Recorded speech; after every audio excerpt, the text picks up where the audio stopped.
Pegah li Ibrahim bin Adham, iblisnya lagi athai. Anaya itu bui. Tersoya ya the, kepoi ta gai, kau orang bim pun ni.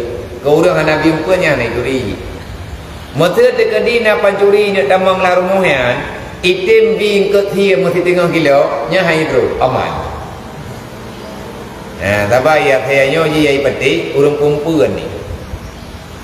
Masalah anak perempuan. Tapi yang perlu umpuan benar.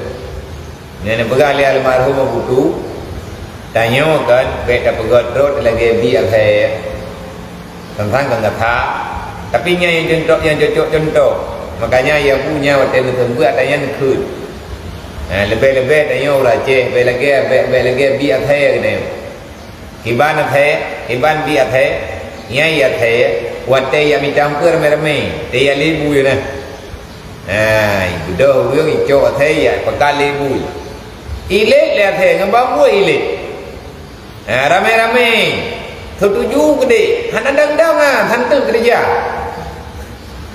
hana ladung dong pre hidrop lewala inhan athe ketia ngon hana ya behe ngon monya ngon ni plung ilik puji plung di ube plung ilik tapi dan ayah itu mati dengan ilik yang sakit itu ahwate kanam pun yang bagi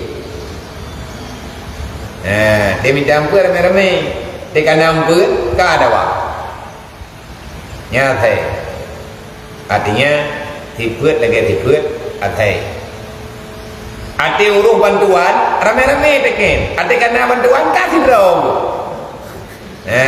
nya yang boleh punya contoh kakaru mono kakaru mende kahan dewu lah kahan dewu liang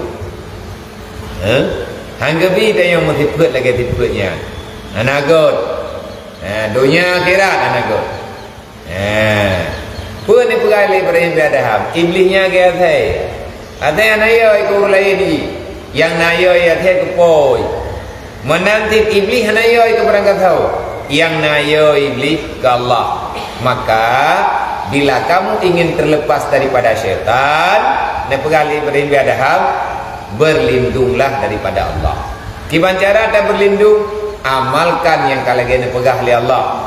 Amalkan lagi kalian pegang oleh Rasulullah. Paling kurang berkatim bersering kita baca a'udzubillahi minasyaitonir rajim. Yang kata melindung Allah. Kata lagi bantu Allah. Makanya aku pegang orang galak kat kun ke gop tenak gop dalam dunia monya hana la kiamat orang kiamat berhebat kat tengok ditubit dalam kuku badan orang muka ataupun hana ke rupa lagi rupa thai na tak boleh riwayat ke hana rupa lagi rupa thai ma bagi banti orangnya gebangkit li Allah lam kurut thai ulai luar badan lang kurun thai ulai luar kiban jara gitu bi rap ngong thai ya ju leu luar mungtung dicuri leu urang tengah